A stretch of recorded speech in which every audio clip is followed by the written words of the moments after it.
Tuesday on our show, Stephen A. Smith said that he's hearing that if Kevin Durant doesn't stay in Oklahoma City, LA is his primary objective as a landing spot as opposed to South Beach or even his home of Washington. Kevin Durant responded to this on Friday. Here's what he said. I don't talk to Stephen A. Smith at all. Nobody in my family, my friends, they don't talk to Stephen A. Smith, so he's lying. If you ask me a question, I'll talk about them. But like I said before, I have people who I talk to about everything, and I know for a fact they didn't talk to him, so he's making up stories. Stephen A., waiting to hear what you had to say about this all weekend. I know a lot of people are. What's your response to this? Well, my first response, Molly, Skip, is that I'm incredibly happy that this happened on a Friday after First Take, because I will openly confess to you that had I had to come on the air that next day after reading somebody questioning my credibility and my character, I can promise you it would have been very bad. Kevin Durant is the one that's lying. I have interviewed Kevin Durant. His rookie year, I interviewed him at his home in Seattle. I interviewed him years ago when we were in Orlando for SportsCenter. I've talked to him on several occasions, literally within the last year, where we've run across one another at an arena. Or one time we saw each other at 40-40, because obviously he's being repped by Rock Nation right now, whatever the case may be. No reporting that went on in that regard. Right. Just pleasantries and things of this nature. That statement that he came out with, that was a surprise to me, because I had no idea that he had any kind of problem with me whatsoever. Okay? I wasn't aware of it, so it was news to me. That's point number one. Point number two is, what it comes down to is that Kevin Durant is trying to put me in some kind of jacket or whatever the case may be. Let me be very, very clear, my brother, it does not fit. You are in no position to question my credibility whatsoever. A matter of fact, one would argue, what position are you in to question the credibility of anybody in the media, particularly when the last time we really heard you say anything of significance, it was when you were addressing the media or undressing the media in February and telling them, could y'all put up this quote for America to see, please? Here it is right there. You guys really don't know bleep. To be honest, man, I'm only here talking to y'all because I have to. So I really don't care. Y'all not my friends. Y'all going to write what you want to write. You're going to say what you want. You're going to love us one day and hate us the next. That's part of it. So I just had to learn how to deal with it. Come back to me, please. Kevin Durant said that in response to idiotic questions he felt the media was asking him about head coach Scott Brooks and his potential tenure, because Scott Brooks obviously took them to the playoffs, won over 65% of the games, was doing a fabulous job, at least in Kevin Durant's mind, so much so that the year before, Kevin Durant said, hey, I think this guy should be the coach of the year. So he deemed the questions ridiculous. That was in February. What happened in April, Skip? Scott Brooks was fired. Okay, and now Billy Donovan is coaching. So those same people that you were talking about, those same people you labeled essentially idiotic, although to your credit, you got wise and came back and apologized, ultimately you showed your true feelings. It's like somebody that's a bit inebriated, somebody that's really speaking their mind and their heart, and then they want to turn back and say, well, you know what, we really apologize. When you really, really didn't mean to, you just upset that the heat that came your way was something that you couldn't deal with. He also went on to say, nobody that I know really talks to him. Well, his own mother was on this show. His brother Tony is somebody that I've ran across on many occasions. And the last point that I would like to make is that if nobody speaks to me, then maybe you need to check with folks in your inner circle again and ask, why did I receive phone calls over this weekend with people telling me, let's chill, this little beef that's going on. So evidently you're wrong about that too. Now let's get to the nitty-gritty. And let's talk about what's really going on. I sit here today incredibly offended by the personal attack that this man has put against me. Even in the midst of all of that, Let me tell you, Skip Bayless, Kevin Durant is a good dude. His family is wonderful. He's wonderful. There's nothing negative that I have to say about this person as a human being. I am addressing what he said about me. I am not attacking Kevin Durant. As I said on my own Twitter account, in response to him, the game is better when he's playing. Sure. I consider him one of the top 2 players in the world. How many times have you sat here and heard me say, Skip Bayless, I consider him one of the best professional athletes as a person I have ever met in my life. He is that decent and that good of a young man, which is why it disappoints me that I have to sit here and address him the way that I have to address him. Because the reality is that, number one, you don't know who I talk to. Number two, if I'm so wrong, why haven't you not signed an extension with the Oklahoma City to stay for years and years to come? Is it not you that alluded to how you're willing to entertain free agency? Are you trying to tell me you're not going to consider the second largest market in the United States of America, particularly with Kobe Bryant scheduled to depart? And it's clearly a home that Russell Westbrook, who starred at UCLA, might not mind going to a year after you go, if indeed that were the case. All of these things that I said make absolute sense. At no time did I say that I spoke to Kevin Durant. At no time did I say that I spoke to people in this inner circle. I recall an individual by the name of LeBron James who wasn't speaking to anybody, but who broke the story that he was going to South Beach. Since when do I need to sit there and speak to people that you deem trustworthy individuals to find out what is going on with you? Which brings me to the issue that I unapologetically, not shy about it, and more than willing to address. Let me say this, because I know that we as reporters don't like to say this because it comes across as, you know, a bit boisterous or whatever the case may be. I'm sorry, Skip Bayless. My career spans 20 plus years. How many reporters do you know has broken as many stories as I have? All of these folks that want to talk about me, Washington Post picking up the story, USA Today picking up the story, reputable publications. I'm not calling out anybody. I'm just addressing people who are willing to call me out. Are we willing to put my resume up against the people who talk about me? I welcome that. I know it's not popular to say, but this thought process that says, hey, well, you know what? He's just somebody who runs his mouth. I don't show up at NBA arenas. I'm not on the road. I'm not inside of those locker rooms. And more importantly, what I would like to ask Kevin Durant and some of the brothers who talk behind my back in the NBA that probably put him up to something stupid like this, let me ask a question. Do you really want me to come out of this seat and go back on the scene?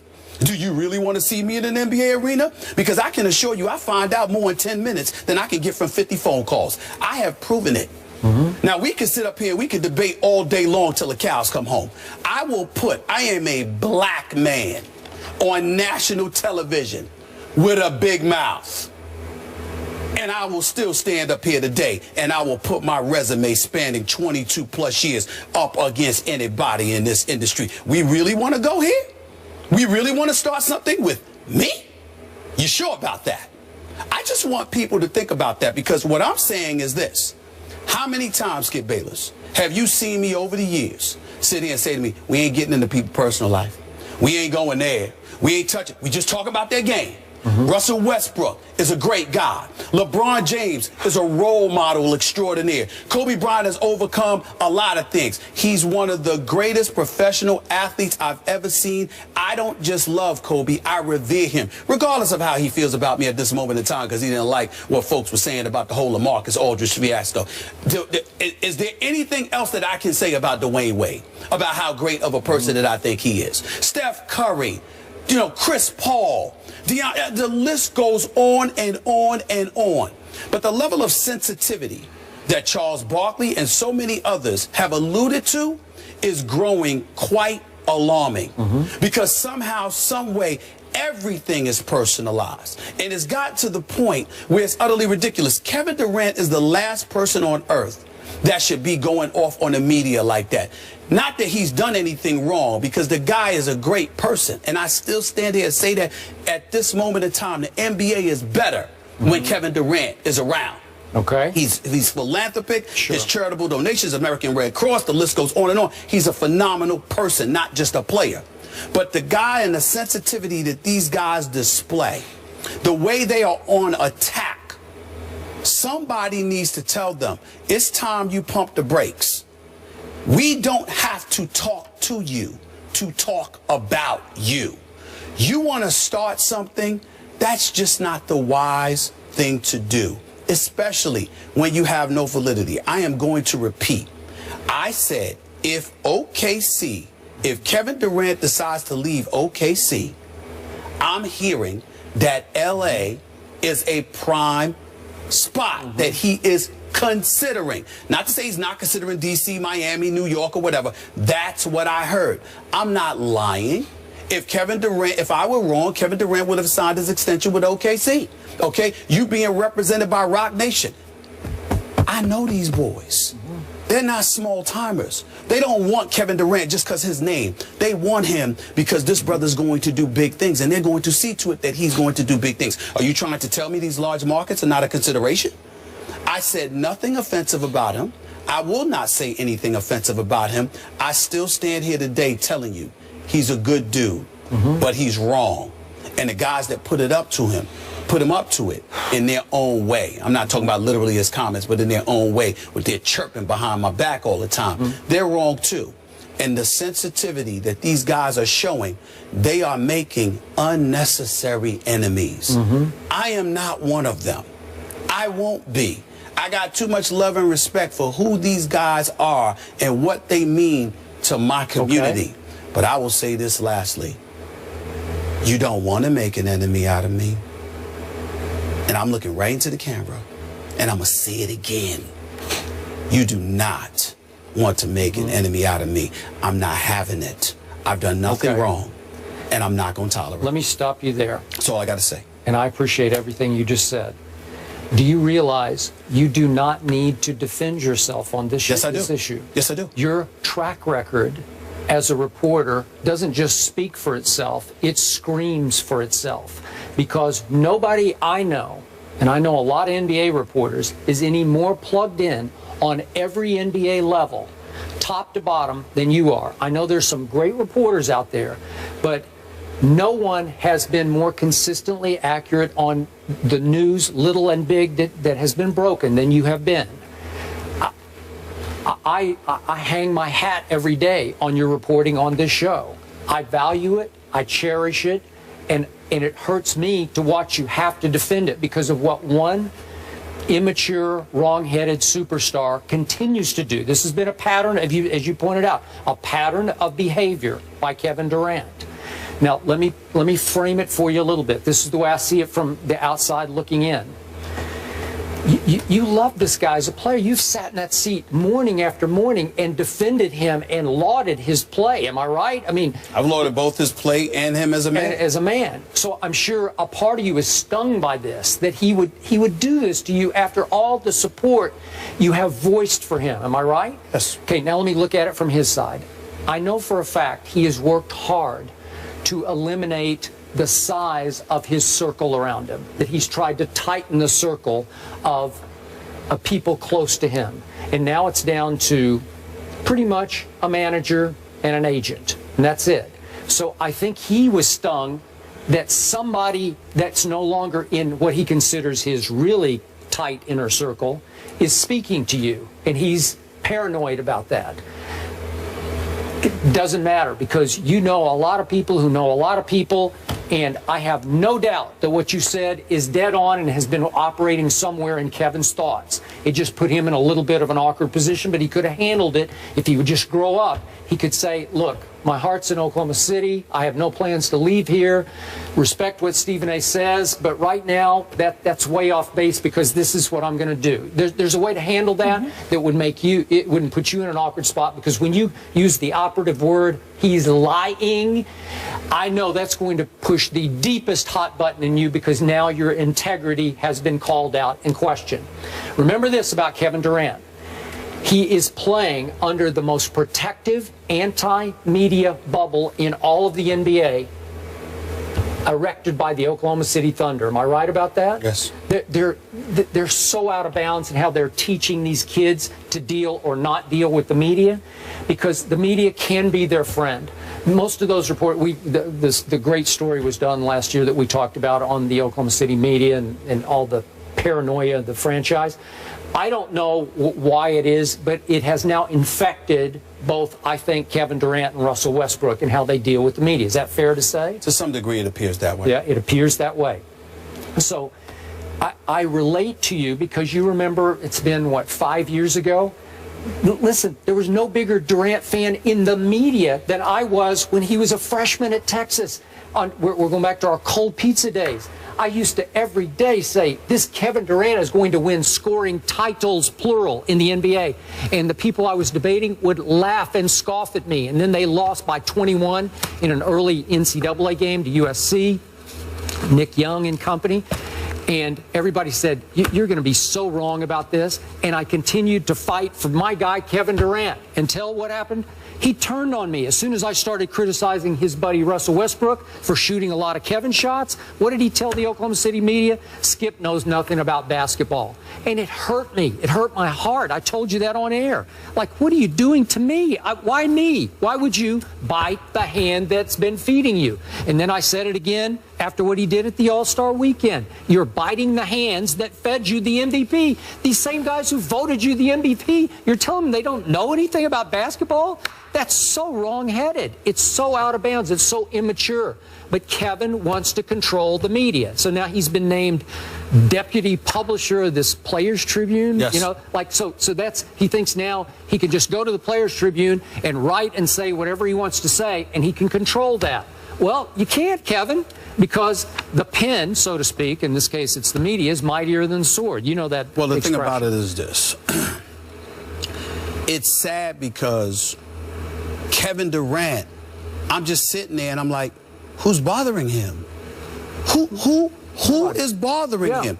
Where is the animosity coming from? And from the, you know, and this part is not about Kevin Durant. This part is about the fourth estate. This part is about the media. You had better wake up. It's real nice to gravitate to the headlines or whatever the case may be. But I got this chair. I get to respond. You do. And not only am I speaking up for myself, I'm doing something that's not done for me often. I'm speaking up for my contemporaries. My contemporaries religiously leave me to hang out and dry. But I'm sitting here speaking up for them. I don't cover Oklahoma City. You know, they do. Why is he cussing y'all out because y'all asking about Scott Brooks? And then when you proved to be right and he was gone in April, where was Kevin Durant to be found to sit there and say, y'all had a point. Y'all were right. I was wrong. I shouldn't have done that because clearly y'all knew something that I didn't know. Absolutely nothing. And so what you have is a situation where you have folks in the media who don't have our voice. And they're sitting there and they're using these headlines and pouncing on it. And, you know, you think you uplifting the athletes, and the athletes are feeling emboldened because they get to come at us any old way. Well, that's most of us. Not here. I'm not trying to, shoot, I know how potent you are. I'm not trying to dismiss Skip at all. But Skip ain't me. Put that camera back on me. Skip ain't me. And I ain't Skip. I'm not having that. I have been more fair. And I'm going to put that out there. You can say, well, you could put in Kwame Brown, Slava Medvedev, all of this stuff. I'm joking around with names of guys that I think can't play. But when it comes to the meat and potatoes of what's going on in guys' lives, what's going on with people close to them that affect their life and affect their performance on the basketball court, what do I say? Zero. Nothing. They want to use the example of Allen Iverson. Allen Iverson is my man. Don't compare yourself to Allen Iverson. That's like my little brother. We're that tight. You understand? So there are things that I may have done. You might look at it as wrong, but I looked at myself as trying to help him. And now we're as thick as thieves and we're as tight as ever. I love Allen Iverson in ways that I will never love most of these guys. But I respect them because I know what they mean to my community. I know what they stand for. And I know that by and large, they're even better as people than we give them credit for. But the level of sensitivity and the level of immaturity is leading you down a wrong path. And this much I can promise you. And I want to say this to Kevin Durant again. This ain't no damn jump shooting contest. This ain't me playing on a basketball court. I couldn't shine your shoes. But this is a different arena. And the one thing I can promise you, you will never have the last word. There's a level of respect that I have continuously showed, and I will continue to show it, because I know what kind of young man that dude is. But he made a mistake here, and I feel the need to call him on it. I couldn't let it go. And from now on, this implication that I don't know stuff, y'all better think twice about that. Because when these NBA games come, you're going to see me at these arenas. And remember what I said to you. I can find out more in 10 minutes at a basketball arena than I can on the phone with 50 different people inside of 2 weeks. Think about that and ask yourself, do you really want to go there? I sincerely hope that I don't have to have this conversation with anybody again. Let's move on. Appreciate it. Let's leave it there. And to your haters, if you don't like somebody, Stephen A., but you watch everything they do, you're a fan. You both have a lot of fans. I've said this to Skip before. Much more First Take after the break. Keep it here.